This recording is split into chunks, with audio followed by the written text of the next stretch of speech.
What's up, guys? It's John Dominique, the Soul Proponent.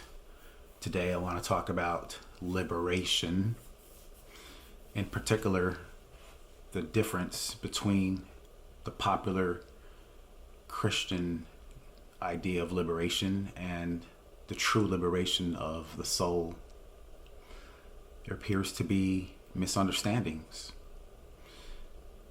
Most traditional conventional Christian religions believe liberation is the freedom to choose between good and evil.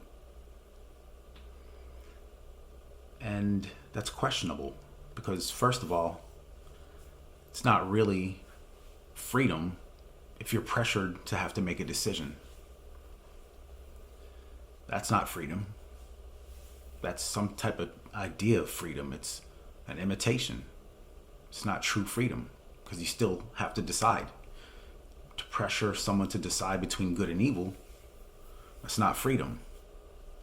So we need to question, where does that idea come from? And why is there so much pressure there to make a decision? Well, they say, God gives us free will to decide between good and evil, and we have to decide good, and we have to be attached to deciding to be on the good side. That's also not freedom. You're attached. You're attached to deciding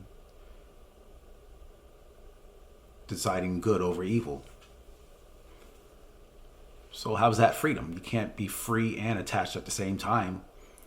And the conventional popular idea is that the freedom is in choosing Jesus. We have to question that. That's not freedom either. That's attachment. And, when we question this and say, well, how can you be free and attached at the same time? How can you experience liberation if we're attached to Jesus? It doesn't make sense.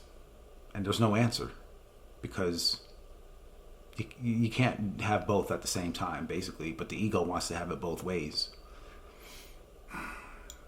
So I propose that there's a difference between true liberation, true freedom, and a false freedom. The false freedom, as I said previously, is about pressure, the pressure to make a decision, and attachments. That's not true freedom. The true freedom I'm talking about, freedom of the soul and liberation, is freedom from the idea that we have to make a decision. It's even freedom from being attached, from the idea that we have to make a decision, and the idea that we have to be attached to what's good. So the liberation that I'm talking about is not attachment to God. Attachment to God is not freedom. No matter how good we think the thing is that we're attached to, it's not the freedom and liberation that I'm talking about. The freedom and liberation I'm talking about is freedom and then applying freedom towards, it's freedom upon freedom, basically. Freedom from freedom. We're liberated from the attachments of the identity. There's no attachments whatsoever. So if something good comes our way, we're not attached to avoiding it, or we're not attached to going towards it. Or if something bad comes our way, we're not attached to avoiding something bad. That's what I'm talking about. There's a false version. Like, we can't, and here's the thing about it, you can't know the true version of freedom you can't know the false version unless you know the true version. The true version has to be there to make the contrast. That's basically what I'm saying. So you can't just know this information just because, logically. This is information that has to be felt experientially, directly. It's not mental. So there's a liberation that even liberates us from the need to decide between good and evil. There's a freedom that doesn't put any pressure on us to make any type of decision. It doesn't pressure us to be attached to what's good. Now, look, I'm not saying not to be attached to what's good. It's good to want what's good. But that's a desire. And that desire is an attachment. That attachment is not the truth that sets us free. The truth that sets us free from our desires even. And the practice is non-attachment, and then applying the practice of non-attachment to the practice of non-attachment over and over.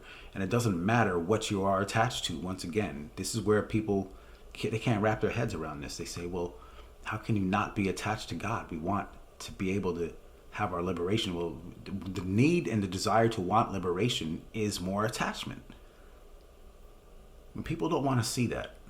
They might see it once or twice, but to actually live by that and to see how that is not the attachment, how that's not the liberation I'm talking about, to see that in its entirety, nobody wants that because they don't know what else to do. That would make their whole system crumble. And it's almost like we depend on whatever system we're dependent, the way the ego operates, the conventional, popular, traditional Christianity. Without that, there'll be nothing left. We don't know what to do. There's emptiness. And few people want to accept that emptiness in its entirety. But that's the path. Letting go of all of our supports, even our beliefs, even the belief in ourselves. The identity is the actual support that we're trying to hang on to. So once that crumbles, there's no support. It's like sweeping the blanket from underneath your feet. There's nothing left. There's emptiness. There's utter annihilation. And that's a very difficult thing to face. It's facing the death of the ego. But the path to liberation goes through this. It doesn't go away from it. It doesn't go towards it. It's just a state of pure being without regards for the consequences of it. So the liberation I'm talking about liberates us from the need to survive, the need to know what's going to happen, the need to be in control, the need to have a future, the need to have a past, the need to hold on to our memories, the need to have needs, our attachments to always being attached. These are concepts and difficult areas to work through, but they have to be seen and just, first of all, brought into awareness, because this sounds like it's all forbidden territory. You're forbidden to feel the level of intensity of your attachments and how desperate we are. You're forbidden to be human, basically. If you can't feel the whole full range of your humanity, we have to limit ourselves from being able to feel the consequences of letting go of our attachments and feeling liberation. That's what it seems like. There's this identity, not a bully, but a guard, like a certain unconscious authority figure there telling us what we can and can't do. And we're attached to the dynamics of this authority figure. There has to be some type of authority there telling us what to do, or we have to be the authority telling someone else what to do. It's one or the other, and we have to let go of these dynamics, these relationships. So we tend to objectify ourselves. And if we question our identity, first of all, because here's one thing, people always question, does God exist? But they never question their own identity. Does our identity exist? That's the question we need to really look into on a consistent basis over and over. That's the path. That's the more efficient path. But if we question, does this identity exist? It's like I have an identity. Think about this for a second. What's the I that has the identity? People never actually ever define this I. What is this I that has an identity? And we believe it exists, but you can't define what it is that exists. So can you say what that I is? Can you say it exists if you don't know what it is that exists? You first have to define that I. So that's a deep inquiry. A whole territory, uncharted territory that a lot of people yet to fathom, to even think about, to bring into awareness.